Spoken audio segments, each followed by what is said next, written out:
Welcome to the Spiritist Companion Podcast.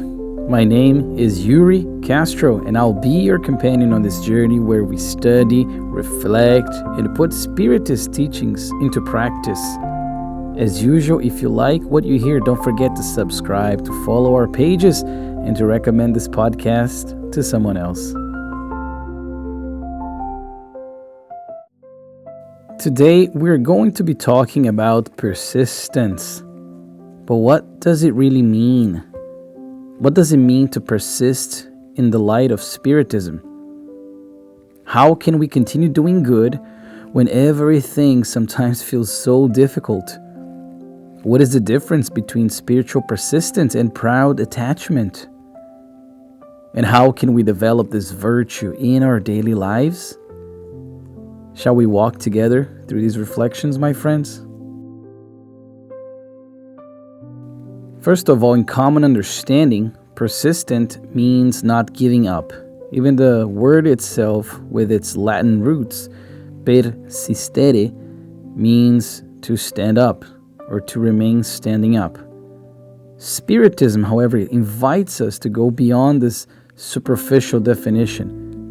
When we're thinking of spiritual persistence, we're thinking of remaining faithful to good, continuing to strive for self-improvement that is so hard, not abandoning moral effort, even when results do not appear immediately. So this is persistence in the spiritual context. And the codifier of Spiritism, Allan Kardec, in his book, The Gospel According to Spiritism, chapter 17, he's going to remind us that the true Spiritist, or the person that says that they are Spiritist, is recognized by their moral transformation and by the efforts they make to overcome their evil inclinations. We have talked in this podcast before about the moral transformation, but now let's focus on the efforts, because notice the word he used, efforts they make to overcome their evil inclinations. Efforts. There's an S there, means in the plural. So this indicates continuity, repetition, constancy of something that happens more than once. And persistence is what sustains inner reform over time. Persisting does not mean always getting it right. One of the great misconceptions, perhaps, is thinking that persistence means that we never make mistakes, when in truth, to persist is to make mistakes, but to be able to begin again, to fall and rise, to recognize one's own fragility without abandoning the ideal. Because when we have the certainty that we are in the road of good, then we must persist. In the Spirit's book, question 909, Allan Kardec is going to ask whether human beings can overcome their bad inclinations. And the wise spirits will answer yes. And it even mentioned that it's often by making very insignificant efforts. What they lack is the will. So they're saying that a lot of the times, what we're lacking is the will, because even with small efforts, and again, the word effort again in plural, is so important when we're talking about persistence. And persistence, my dear friends, is exactly that. Not great heroic acts, but small victories repeated over time. We also have persistence in the law of progress. We know that in Spiritism, nothing happens instantly. There's no leaps in nature, as I like to say. We are spirits engaged in millennia-long evolution. This means learning can sometimes be fast, but the true transformation can take a long time, may be very slow. Persistence is also accepting this rhythm of progress without discouragement. Each incarnation, each challenge, each trial is an invitation to continue doing good. The spirit author Emmanuel, through the psychography of Chico Xavier, is one of the authors who speaks most deeply about silent persistence, when he tells us that good does not make noise, but it builds destinies. To persist is to do good even when we are not recognized, we are not understood, and we do not see immediate results. Spiritual persistence does not depend on applause, quite the opposite. It depends on conscience. We must persist even if nobody's watching. We must continue to do good even if we're not getting any outward recognition. And who better to talk about persistence, to teach and live persistence than our Master Jesus, the greatest model of persistence we've ever had. Jesus persisted by teaching even when misunderstood, by forgiving even when persecuted, by serving even when betrayed, and by loving even when rejected. And we must not forget, on the cross, he did not give up on humanity. He persisted in his goal, in his mission to help us. Even in pain, our dear Master declared, "Father, forgive them, for they know not what they do." This is in Luke chapter 23. This is persistence in love, and Christ was a great example of the persistence in love. Importantly, persistence is not stubbornness. Sometimes they can be mistaken by one another, and it is important to distinguish between spiritual persistence and stubbornness. Stubbornness in itself is born of pride. When we say, "I will not give in," just because we're being prideful.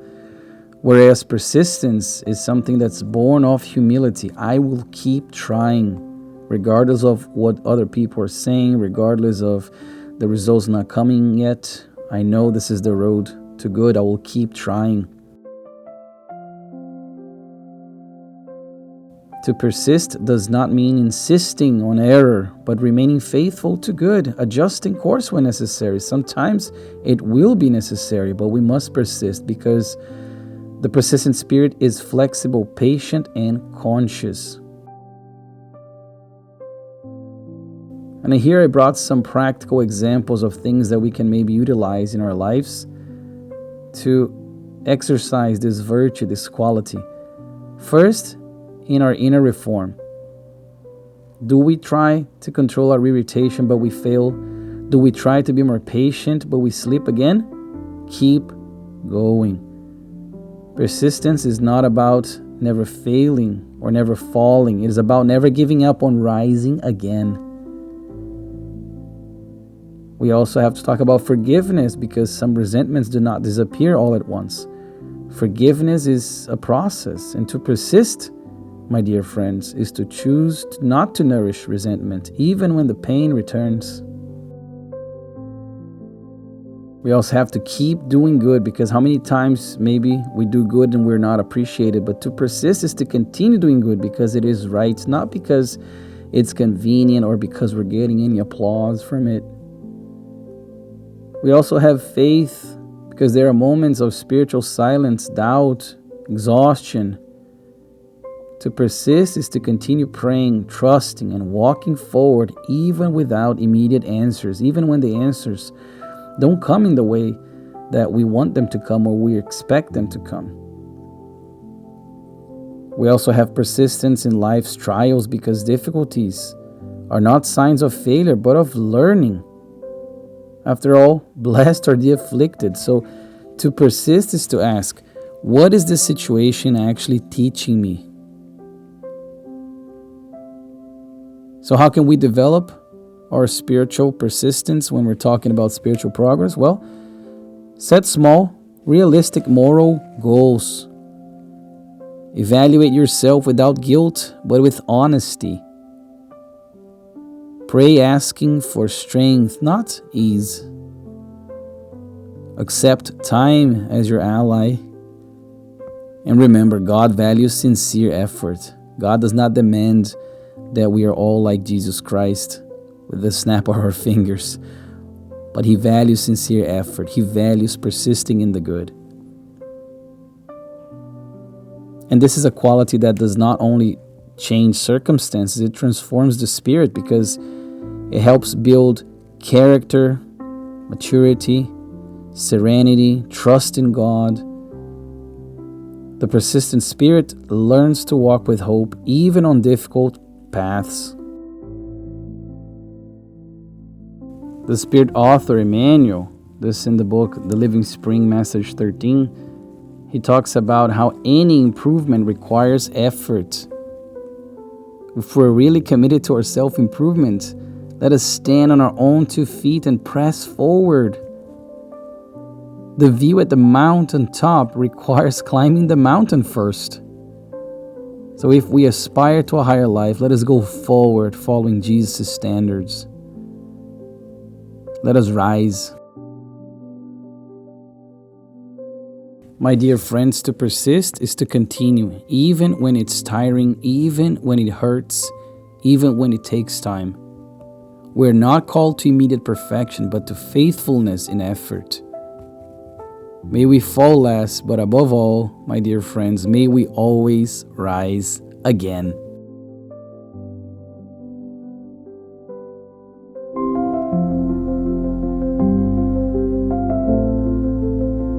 So we reached the end of episode number 32 about persistence, and I am so blessed and grateful to have you here with me. I hope this message was helpful, even if just a little, and if it was helpful, if it spoke to your heart, please share it with someone who may need encouragement to keep going. I'll see you guys next Monday with another episode of the Spiritist Companion Podcast. Until then, stay in peace, walk in faith, and persist in good, one day at a time. With fraternal love, your Spiritist Companion.